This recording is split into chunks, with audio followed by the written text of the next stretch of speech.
کہ صوم کا ویسے تو مطلب ہے بچنا، اب وہ کسی بھی چیز سے بچنا ہو، لیکن صوم کو جب اصطلاح کے اندر دیکھتے ہیں تو کچھ خاص چیزیں ہیں کہ جن کی فہرست ہمارے سامنے پیش کی جاتی ہے کہ صاحب ان چیزوں سے اپنے آپ کو بچانا ہے.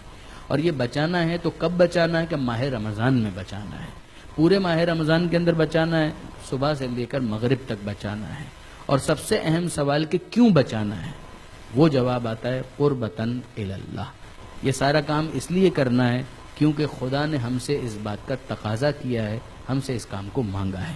اسی کو ہم تعبیر کرتے ہیں قربتاً اللہ سے. فقہ کے اندر قربتاً اللہ کا مطلب ہی یہ ہوتا ہے کہ حکم خدا کو پورا کرنے کے لیے کسی کام کو انجام دینا.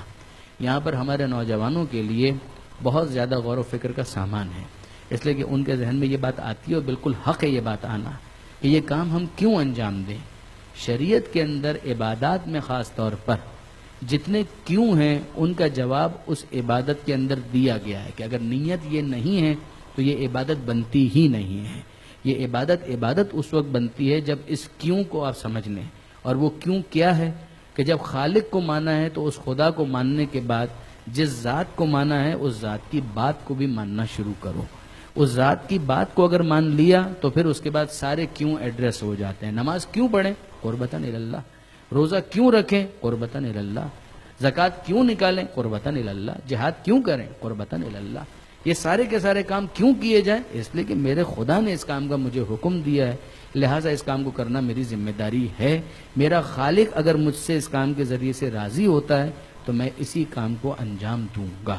یہ اگر ایک انسان کے لیے عبادت کا کانسیپٹ کلیئر ہو جائے تو اس کے بعد جتنے بھی کوشچنز اس کے ریزن کے حوالے سے آتے ہیں وہ سیٹسفائی ہو جاتے ہیں، وہ ایڈریس ہو جاتے ہیں. پھر وہ دوسرے فوائد جتنے بھی ہیں وہ آپ گنتے رہیے، وہ اس کی حکمتیں ہیں، وہ اس کی وزڈم ہے، وہ اس کی فلسفی ہے، وہ آپ کرتے رہیں. کہ مثال کے طور پر روزہ انسان اگر رکھتا ہے تو اس کی صحت پر بھی اچھا اثر پڑے گا، وہ ٹھیک ہے، وہ حق ہے، مگر صحت پر اس کے اچھے اثرات وہ اس کے بائی پروڈکٹ ہیں، وہ اس کے فرنج بینیفٹس ہیں. جس طرح سے ایک آپ کی اصل سیلری ہوتی ہے، کچھ آپ کو بونس مل جاتا ہے، تو یہ اصل نہیں ہے.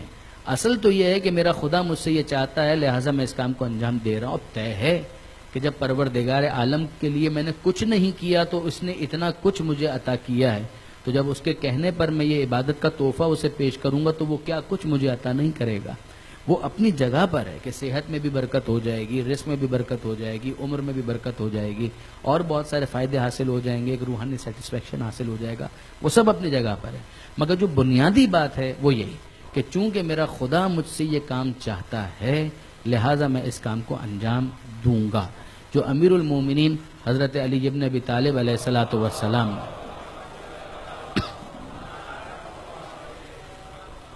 جو نہج البلاغہ کے اندر بھی اس بات کو سمجھایا کہ الاسلام هو التسلیم، کہ اسلام نام ہے سر تسلیم خم کرنے کا. یا تو پہلے طے کرو کہ خدا ہے ہی نہیں.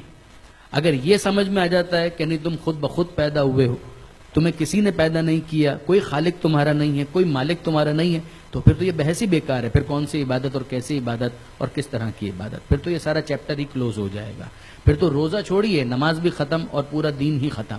لیکن اگر ایک انسان ونس وہ کنونس ہو جائے کہ خدا تو ہے، پروردگار تو ہے کہ جس نے مجھے پیدا تو کیا ہے، تو جب پیدا کیا ہے اور میرے لیے یہ چیز واضح ہو جائے کہ اس پیدا کرنے والے نے مجھ سے کسی چیز کا تقاضا کیا ہے، تو مولا فرماتے ہیں کہ الاسلام هو التسلیم. جب تم نے یہ سمجھ لیا کہ ہاں وہ اللہ ہے تو پھر اسلام نام یہ ہے کہ اپنے آپ کو اس کی بارگاہ میں سرنڈر کر دو، سبمٹ کرو. جو اس کی مرضی ہے اس کے آگے اپنی مرضی کو سرنڈر کر دو.